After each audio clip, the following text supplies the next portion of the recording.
On this day, February 17, 1856, signing of the Wyke Cruz Treaty, by which England returned to Honduras the Mosquitia and Bay Islands.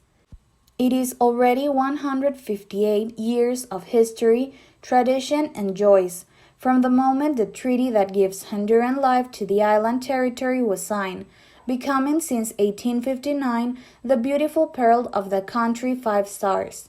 The history of the Bay Islands highlights very important aspects at the national level, where the arrival of the first settlers and the cultural diversity that we can observe today are narrated.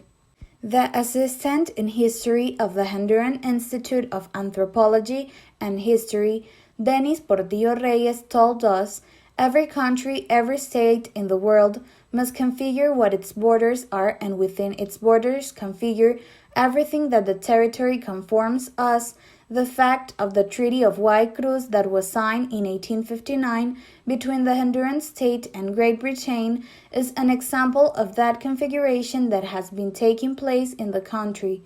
Let us remember that Honduras was part of the captaincy general of Guatemala throughout the colonial period, is where the conformation begins.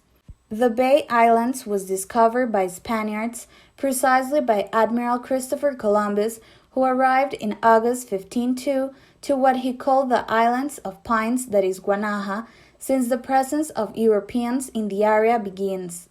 The Bay Islands is a representation of Honduras in general to coexist so many cultural groups that we are Hondurans, but that have their very characteristic representation, each of them.